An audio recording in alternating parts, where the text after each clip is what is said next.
ನಮಸ್ತೆ ಸ್ನೇಹಿತರೆ, ಆರೋಗ್ಯದ ಅಡುಗೆಗೆ ನಿಮ್ಮೆಲ್ಲರಿಗೂ ಸ್ವಾಗತ. ಬನ್ನಿ ಇವತ್ತು ರೆಸ್ಟೋರೆಂಟಲ್ಲಿ ಮಾಡುವಂಥ ಅತಿ ಬೆಲೆಯುಳ್ಳ ಪೆಪ್ಪರ್ ಫ್ರಾನ್ಸ್ ಫ್ರೈನ ಹೇಗೆ ಮಾಡೋದು ಅಂತ ನೋಡೋಣ.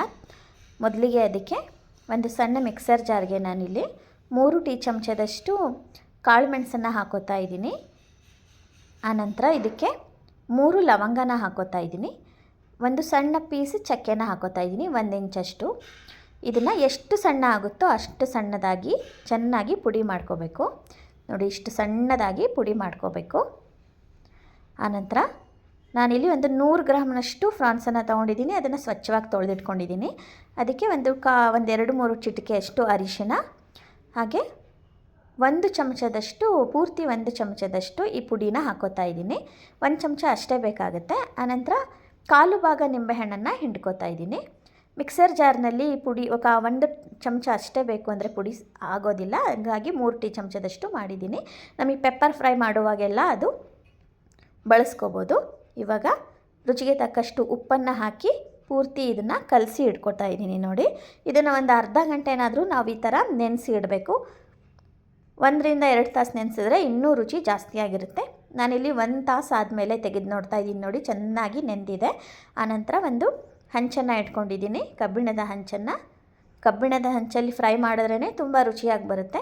ಅದಕ್ಕೆ 1-2 ಟೀ ಚಮಚ ಎಣ್ಣೆ ಹಾಕೋತಾ ಇದ್ದೀನಿ. ಆನಂತರ ಜಜ್ಜಿರೋ ಅಂಥ 2-3 ಎಸಳಷ್ಟು ಬೆಳ್ಳುಳ್ಳಿನ ಹಾಕ್ಕೊಂಡಿದ್ದೀನಿ. ಆನಂತರ 1-2-3 ಎಸಳಷ್ಟು ಕರಿಬೇವನ್ನು ಹಾಕ್ಕೊಂಡು ಚೆನ್ನಾಗಿ ಫ್ರೈ ಮಾಡ್ತಾ ಇದ್ದೀನಿ. ನೋಡಿ, ಆನಂತರ ಇವಾಗ ನೆನೆಸಿಟ್ಟಿದ್ವಲ್ಲ ಫ್ರಾನ್ಸ್ನ ಅಷ್ಟನ್ನು ಹಾಕೋತಾ ಇದ್ದೀನಿ, ಸೀಗಡಿ ಮೀನನ್ನು. ಇದನ್ನು ಹಾಕ್ಕೊಂಡು ಜಾಸ್ತಿ ಹೊತ್ತು ಫ್ರೈ ಮಾಡಬಾರ್ದು. ಮೇಲ್ಗಡೆ ಇರೋವಂಥ ಮಸಾಲೆ ಫ್ರೈ ಆದರೆ ಸಾಕು.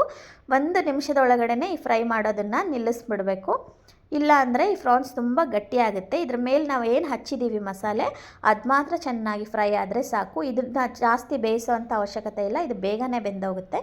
ಇದನ್ನು ನಾವು ಜಾಸ್ತಿ ಬೇಯಿಸಿದಷ್ಟು ಇದು ಗಟ್ಟಿ ಆಗ್ತಾ ಬರುತ್ತೆ. ನೋಡಿ, 1 ನಿಮಿಷಗಳ ಕಾಲ ಚೆನ್ನಾಗಿ ಫ್ರೈ ಮಾಡಿದ್ದೀನಿ. ಇವಾಗ ಸ್ಟವನ್ನು ಆಫ್ ಮಾಡ್ಕೊಂಡಿದ್ದೀನಿ. ರೆಸ್ಟೋರೆಂಟಲ್ಲಿ ಸಿಗೋ ಅಂಥ ಬೆಲೆ ಬಾಳುವಂಥ ಫ್ರಾನ್ಸ್ ಪೆಪ್ಪರ್ ಫ್ರೈ ಮನೆಯಲ್ಲೇ ರೆಡಿ ಆಯಿತು. ತುಂಬಾ ರುಚಿಯಾಗಿರುತ್ತೆ. ಮಕ್ಕಳಿಗಂತೂ ತುಂಬಾ ಇಷ್ಟ ಆಗುತ್ತೆ. ಮನೇಲೇ ನಾವು ಆರಾಮಾಗಿ ಇದನ್ನು ಮಾಡ್ಕೊಂಡು ತಿನ್ಬೋದು. ಅಲ್ಲೆಲ್ಲ ತುಂಬಾ ದುಡ್ಡು ಕೊಡಬೇಕಾಗುತ್ತೆ. ನಾವು ರೆಸ್ಟೋರೆಂಟಲ್ಲಿ ಮನೆಯಲ್ಲಿ ಸುಲಭವಾಗಿ ಕಡಿಮೆ ಪದಾರ್ಥ ಬಳಸಿ ಆರಾಮಾಗಿ ಮಾಡ್ಕೋಬೋದು. ನೀವು ಈ ವಿಧಾನದಲ್ಲಿ 1 ಸಾರಿ ಪ್ರಯತ್ನ ಮಾಡಿ. ಅತಿ ಕಡಿಮೆ ಸಮಯ, ಅತಿ ಕಡಿಮೆ ಪದಾರ್ಥಗಳನ್ನು ಬಳಸಿ ಮಾಡಿರೋದು. ರುಚಿ ಹೇಗೆ ಬಂತು ಅಂತ ಕಮೆಂಟ್ಸ್ ಮಾಡಿ ಹೇಳೋದನ್ನು ಮಾತ್ರ ಮರಿಬೇಡಿ. ಇದೇ ಥರದ ಆರೋಗ್ಯಕರ ಅಡುಗೆಗಳಿಗಾಗಿ ನನ್ನ ಚಾನಲನ್ನು ಸಬ್ಸ್ಕ್ರೈಬ್ ಮಾಡಿ. ಮತ್ತೆ ಇನ್ನೊಂದು ಆರೋಗ್ಯದ ಅಡುಗೆಯೊಂದಿಗೆ ನಿಮ್ಮನ್ನೆಲ್ಲ ಭೇಟಿಯಾಗ್ತೀನಿ. ಅಲ್ಲಿವರೆಗೂ ನಮಸ್ಕಾರ. ಈ ವಿಡಿಯೋ ನೋಡಿದ್ದಕ್ಕಾಗಿ ನಿಮ್ಮೆಲ್ಲರಿಗೂ ಧನ್ಯವಾದಗಳು.